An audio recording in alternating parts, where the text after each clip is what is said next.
Good afternoon. I am recording this. This is pre-recorded on a beautiful Monday afternoon.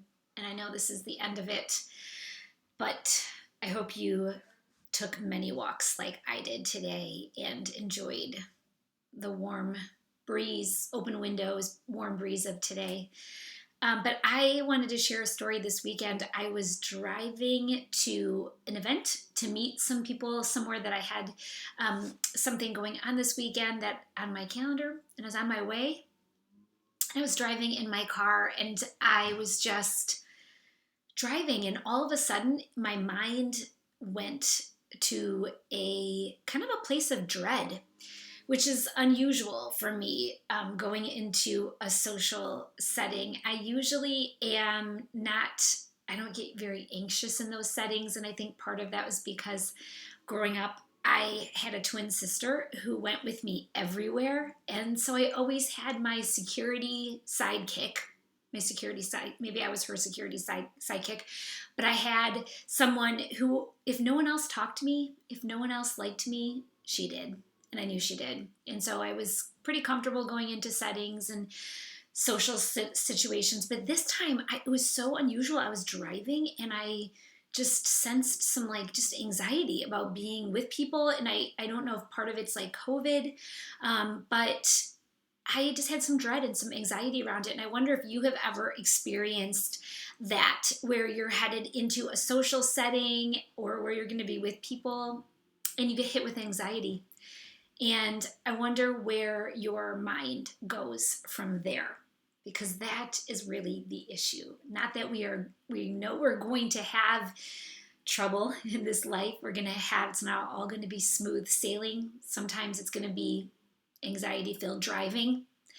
And so I want to share something that I feel like brought me life in that moment, that I could see me using across all of these different places in my life, not just when I'm in the car driving to an event and I'm feeling anxiety. But I want to teach us how to change channels. And I'm just going to give us one bit of insight on how to change channels. And I've been actually thinking a lot about Romans 8 lately, and this is Romans 8 in the NIV. This is so helpful, you guys. This is so helpful for the fertile ground of our minds, and that place where we know we want to walk in life in peace. And so look at this scripture in Romans 8. This starts in verse 5, and it says this: those who live according to the sinful nature have their minds set on what the nature desires. But those who live in accordance with the Spirit have their minds set on what the Spirit desires. The mind of a sinful man is death, but the mind controlled by the Spirit is life and peace. There it is, the promise of life and peace. And for so many of us, we're like, yes, mind controlled by the Spirit. Yes, please, like sign me up. I want the life and peace that comes from that. But how? Right? How do we actually get to access that, where we have our mind set? What that really means is it's interested in, it desires the things of the Spirit, the invisible things, the things of eternity. So how do we do that? So here is one little how-to. Here's what I did in my anxiety moment in my car driving to an event. I took a moment and I just stepped back and I pictured the people I was going to be with, that I knew were already going to be at this event. I knew the people who were going to be there. I knew the house I was going to, which was all outside, by the way, masked. But I pictured these people and I began to ask myself, what does God see in these people? Just one by one. So I started with one person. What does God see in this person? And then I began to express back to the Lord delight about that.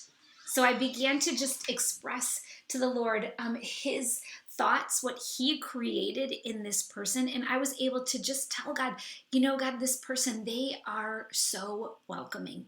I just delight with you.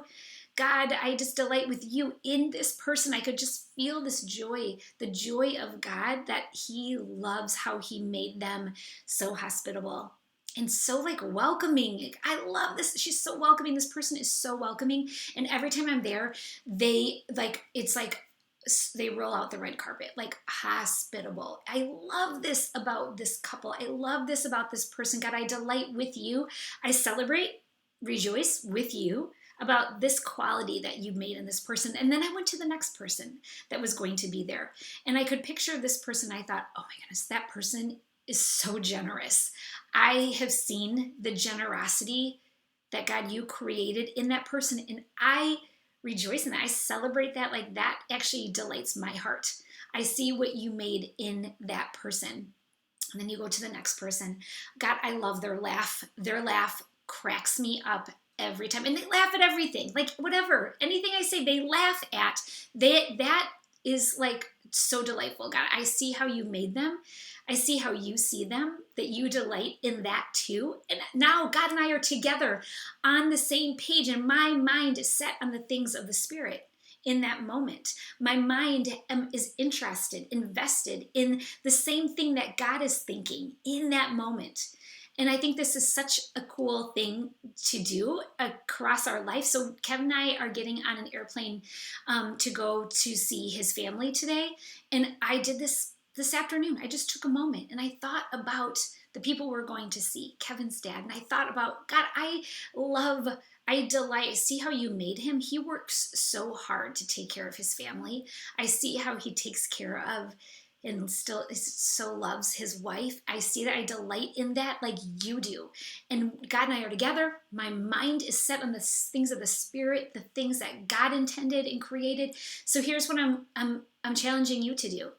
I want you to, before you go into your next meeting at work, before maybe on your drive to work, you got some coworkers that you're going to be seeing that day. Maybe you have a business appointment. And some of this, again, it could be Zoom. You don't have to be driving anywhere. You can be making that commute from your kitchen to your den in your lounge pants. And as you're on your way, I just want you to start thinking about this next person that's going to be on the other end of that Zoom call. The next person that you're going to be in that meeting with, doing your sales report. I think that's what business people do. The next meeting that you have with someone, maybe it's like a coaching, maybe it's your coach or a coaching, or you're a high school kid and your teacher. And I want you to stop and I want you to say, God, how do you see this person? And then I want you to express, like, go ahead, do it out loud. You're by yourself, do it quietly. Just express, God, that is well done. You did so good when you made that person funny like that, when you made that person so kind. I see their kindness and they just are like, they engage when they listen to me. And I can tell they're like with me, they're listening. Well done, God.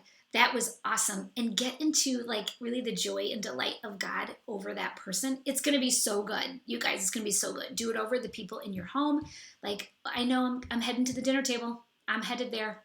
And God, help me, just give me a moment to see what you see in my son, in my daughter, in my spouse, and just let the delight of God rise up. I think it's going to be so, so, so good. So all of us we are meeting with people, guys, whether it's like at a distance or in our family. Take some time this week and just experience that mind set on things of the Spirit that leads to life and peace. So I can't wait to hear how this goes on your next commute, on your next drive or walk to your next meeting. So do this, put this on the agenda, pre-meeting agenda. Be with God in his heart for the people you are with. Have an awesome day, and we'll see you soon.